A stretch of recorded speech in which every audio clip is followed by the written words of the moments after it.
বিগত 16টি বছর আমরাও ধৈর্য ধরেছিলাম। আমাদের বড় বড় আলেম ওলামাদেরকে জেলে ঢুকাইছো, আমাদের সকল বড় বড় ইসলামী আন্দোলনের কর্মীদেরকে ফাঁসিতে দিছো, এমনকি বিশ্ববরেণ্য মুফাসসির আল্লামা সাঈদীকে মেরে ফেলার জন্য আমৃত্যু কারাদণ্ড দিছো।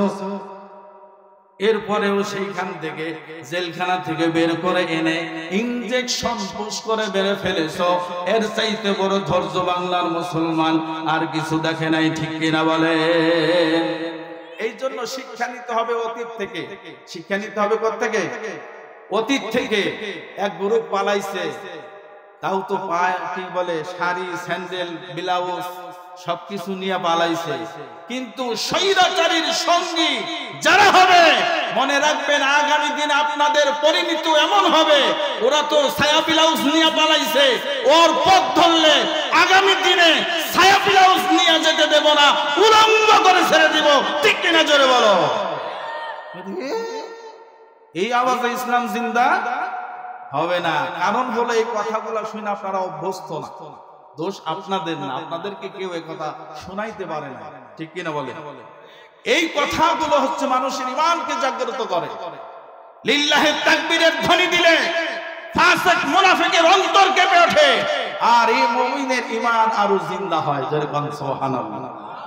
এই জন্য লিল্লাহি তাকবীর হচ্ছে এটা ইসলামী স্লোগান, মুসলমানদের স্লোগান হবে নারায়ে তাকবীর। আর আমরা শিখছি একটা বাংলাদেশ জিন্দাবাদ, নাইলে জয় বাংলা। কথা কয় না, ঠিক কিনা? আল্লাহু আকবার বললে খুশি হয় কে? আর জোরে বলেন কে? আমরা আমাদেরকে এটা শিখায় না, আমাদেরকে এখান থেকে এটা কেড়ে নিছে। বিগত 100 বছর বাংলাদেশের সাধারণ মুসলমানদেরকে শিখাইছে লিল্লাহি তাকবীর হচ্ছে জঙ্গিবাদের স্লোগান। এইজন্য আমরা ঘুরে বাবা রে কত পর্যন্ত কি শিখাইছে? জয় বাংলা। এটা কোন বাঙালিদের স্লোগান নয়, এটা ভারত থেকে আমদানি করা জয় শ্রীরাম যারা বলে এদের কাছ থেকে কপি করে আমাদেরকে শিখাইছে জয় বাংলা। কিন্তু একজন ইমানদার মুসলমান জয় বাংলা বলতে পারে না, ইমানদার মুসলমান বলবে নারায়ে তাকবীর। আল্লাহু আকবার কইলেন না, মুরব্বি মুখটাই খুললেন না। আপনি কোন দলে আছেন? আল্লাহু আকবার কোন? আল্লাহু আকবার মানে কি? আল্লাহ বড়। উনি কইতেছে আমার বয়স 70 বছর, কেমনে আল্লাহ বড় হয়? আমি তো বড়, ঠিক কিনা বলেন? আল্লাহু আকবার বলতে কোন কিপটামি আছে? জোরে বলেন, কিপটামি আছে? কারণ সব জায়গায় আমাদেরকে আল্লাহর সাথে পরিচয় করা দেয়। মুসলমানের ঘরে যখন সন্তান হয় আজান দেয় কি দেয় না? নাকি আপনাদের এলাকায় দেয় না? তখন বুঝায় দেয়, শোন জীবনের প্রথম শব্দ আল্লাহু আকবার।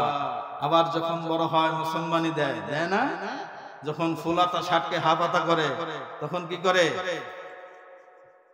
কালিমা পড়ায় না? পড়ায় বোঝায় এই যে কাইটা দিলাম এর ইব্রাহিম আলাইহিস সালামের সুন্নাত, খবরদার ফাজলামি করিস না, তুই কিন্তু মুসলমান, ঠিক কিনা? যখন বিয়ে শাদী পড়ায় তখন কি ইমাম সাহেব বিয়ে শাদী পড়ায় নাকি রাম রক্ষিণা পড়ায়? কেন ইমাম সাহেব নিয়ে যায় কেন? দুনিয়ায় এত মানুষ থাকতে? কারণ এটা ধর্মের কাজ, এটা ভালো কাজ, এখানে ভালো মানুষেরই স্থান, ঠিক কিনা?